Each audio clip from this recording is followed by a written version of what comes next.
ஹரிஷ் இப்ப சொல்லுங்க, மிஸ்ஸுக்கு நீங்க என்ன ஹெல்ப் ஏதாச்சும் பண்ணுவீங்க? அஹ்,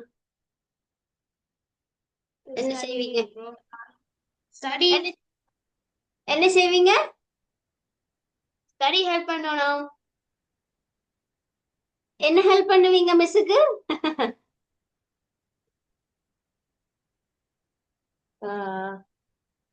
மிஸ்ஸுக்கு நீங்க என்ன ஹெல்ப் பண்ணலாம்? ரைட், இப்படி வச்சுக்கொள்ளும். ரைட், ஓகே, இப்படி வச்சுக்கொள்ளுவோம். இப்போ வந்து மிஸ் வந்து படிச்சு கிளாஸ் நல்ல marks. என்ன தருவீங்க? நல்லா படிச்சு நல்ல மார்க்ஸ். நல்லா படிச்சு நல்ல மார்க்ஸ். ஓ, அது அது அதுவும் சொல்லலாம். இப்ப இதுல வந்து ரைட் ரைட், இப்ப உங்களுக்கு மட்டும் தானே மிஸ் படிப்பிக்கிறேன். உங்களுக்கு மட்டும் மிஸ் டைம் ஃபிக்ஸ் பண்ணி உங்களுக்கு ஏத்த மாதிரி மிஸ் நோட்ஸ்கள் எல்லாம் எடுத்து உங்களுக்கு படிப்பிக்கிறேன். உங்களுக்கு தனி இருந்து படிப்பிக்கிறேன். படிப்பிக்கல நீங்க வந்து மார்க்ஸ் குறைவா எடுத்துட்டீங்க. இப்ப வச்சுக்கொள்ளுங்க, பிலோ 35க்கு எடுத்துட்டீங்க. பிலோ 35க்கு எடுத்தா மிஸ்ஸுக்கு எப்படி இருக்கும்? கவலை. கவலையா இருக்கு, டிசப்பாயிண்டடா இருக்குமே. நான் ஐயோ, நான் இவ்வளவு மிஸ் வந்து நான் பிரயாசப்பட்டும் ஹரிஷுக்கு மார்க்ஸ் எடுக்க முடியலையே, மார்க்ஸ் எடுக்கலையே அப்படின்னு சொல்லி மிஸ்ஸுக்கு ஒரு சும்மா ஒரு கவலை ஒண்ணு இருக்குன்னு தானே. ஆனா ஆ, ஆனா நீங்க வந்து மிஸ் வந்து தார ஒவ்வொரு பாடங்களையும் படிச்சு வீட்லயும் திரும்ப திரும்ப படிச்சு நீங்க வந்து இப்ப அவுட் ஆஃப் நான் 100 எடுத்துட்டீங்க. எப்படி இருக்கு மிஸ்ஸுக்கு? நல்லா இருக்கு. நல்லா இருக்கு, சந்தோஷமா இருக்கு. வேணா ஹரிஷுக்கு சந்தோஷமா இருக்கிறத விட யாருக்கு சந்தோஷமா இருக்கு? மிஸ்ஸுக்கு தான் சந்தோஷமா இருக்கும். ஏன்? மிஸ்ஸோட ஃபர்ஸ்ட் ஸ்டூடெண்ட் நீங்க தான். சரியா? சோ அப்ப மிஸ்ஸுக்கு இன்னும் ஆர்வம் இருக்கும். ரைட், ஓகே, நான் இன்னும் படிப்பிக்கலாம்னு. அப்ப நீங்க செய்யற இந்த இந்த சின்ன சின்ன விஷயங்கள் மிஸ்ஸுக்கும் ஒரு ஹெல்ப்பா இருக்கேன்னா, நானும் உங்களுக்கு பிரயாசப்பட்டேக்கு நீங்களும் பிரயாசப்படுறீங்க. அந்த ஹெல்ப் வந்து அளவா எனக்கு அது பெருமதியா இருக்கு. நீங்களும் அதே இதை நீங்க செய்யக்கல. அதான் சொல்லப்பட்டிருக்கு, உதவி வந்து சிறுசோ பெருசோன்றது யார்ட மனசால அளவில் இருக்கு, அதை பெற்றுக்கொள்றவங்கட மனதின் அளவுல தான் இருக்கு. சரியா? இப்ப நீங்க நீங்க கஷ்டப்பட்டு படிக்கிறீங்க, மிஸ் கஷ்டப்பட்டு படிக்கல. பட் நீங்க கஷ்டப்பட்டு படிச்சு 100 மார்க்ஸ் எடுக்க நான் சந்தோஷப்படுறேன்ன்ற. அது எப்படி நான் சந்தோஷப்படுறது? நான் எப்படி சந்தோஷப்படுறது? நான் படிப்பிச்ச ஸ்டூடெண்ட் நீங்க. சோ நீங்க ஓ, 100 மார்க்ஸ் எடுத்துட்டீங்கன்னு எனக்கு பெரிய சந்தோஷம். எப்படி? மிஸ்ஸாலே படிப்புக்க முடியுமென்று மிஸ்ஸுக்கு மேல கான்பிடென்ட் இருக்கும். ரைட், ஹரிஷியே 100 எடுக்க வச்சுட்டேன் மிஸ். ரைட், இன்னும் 2 பிள்ளைகளுக்கு நான் படிப்பிக்கலாம். அந்த மாதிரி கூட எனக்கு இருக்கும். அது எனக்கு பெரிய ஒரு என்ன சொல்றது எதிர்பார்ப்பு தரக்கூடியதா இருக்கும். அதைத்தான் இதுல சொல்லினா, அந்த உதவிட அளவுக்கு அளவில்ல. அது சின்னதோ பெருசோன்னு கணக்கிறது யாரு? அந்த உதவி பெற்றுக்கொள்றவங்களால மட்டும்தான் அந்த உதவி சின்னதா பெருசான்னு கணிக்க முடியுமா. சரியா? ஓ. அதுதான் இதுல சொல்லியிருக்கு. என்னது? உதவி வரைத்தன்று. அதுக்கு வரையறை இல்ல, உதவிக்கு வரையறை இல்ல. அது எப்படி வரையறைப்படுத்தப்படுதுன்னா, உதவி செய்யப்பட்டால் சால்பின் வரைத்ததான உதவிய நாங்க செய்யறவங்க வந்து அவங்க பெற்றுக்கொள்ளுறாங்க, செய்வித்து கொண்டவங்க வந்து அவங்களோட அளவில தான் இருக்கு. அவங்க இவ்வளவுத்துக்கு செய்யறாங்க, அவங்க மனப்பூர்வமா செய்யறாங்களா, இல்லாட்டிக்கு வேண்டாம் வரப்பன்னு சொல்ற விருப்பம் இல்லாம செய்யறாங்களா, அதை பொறுத்து தான் அந்த உதவிட அளவு இருக்கு. ஓகேயா? ரைட்.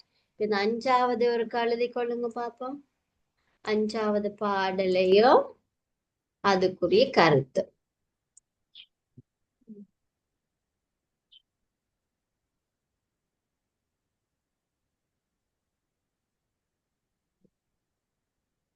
நாங்க யாருக்கு அந்த உதவியை செய்யறோமோ அவங்களோட மனதின் அளவின் படிதான் அந்த உதவி ஒவ்வொன்றும் சின்னதா இருக்கா பெருசா இருக்கான்னு காணிக்கப்படுமா.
finish ஹரிஷ் இப்ப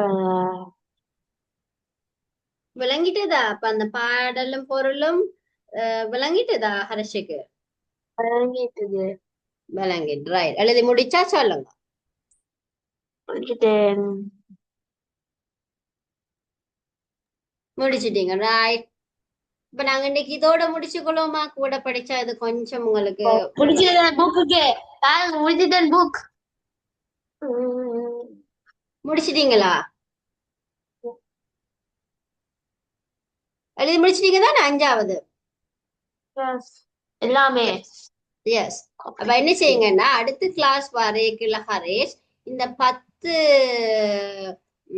என்னது பாட்டையும் எழுதி இப்ப நான் எழுத உங்களுக்கு பழகிட்டேன் தானே 5 பாட்டு இப்ப எழுதி அதுக்குரிய கருத்து எழுதிட்டீங்க அத போல அடுத்த கிளாஸுக்கு நீங்க வாரத்துக்கு முதல் இந்த மற்ற 5ஐயும் எழுதி 5 பாட்டையும் 5க்குரிய கருத்தையும் எழுதி கொண்டு வாங்க அடுத்த கிளாஸ்ல மிஸ் விளங்கப்படுத்தி விடுறேன் உங்களுக்கு ஓகேயா அப்ப எங்களுக்கு டைமை கொஞ்சம் மிச்சப்படுத்தலாம் நீங்க அடுத்த கிளாஸ்ல எழுதிட்டு இருந்தீங்கன்னா மிஸ் விளங்கப்படுத்தி விடுவேன் அப்ப திருப்பி திருப்பி உங்களை வாசிக்க விடுவேன் அடுத்த கிளாஸ் அப்ப அதனால வாசிக்கவும் பழகிட்டு வாங்க சரியா ஓகேயா பினிஷ் பண்ணுவோமா இல்லாட்டி பேப்பர் ஒன்று பாப்போமா இல்ல ஃபினிஷ் பண்ணுவோம். பினிஷ் பண்ணுவோம் ரைட் ஓகே அப்ப bye God bless you see you Bye next teacher, bye class miss. thank Bye you teacher, bye miss.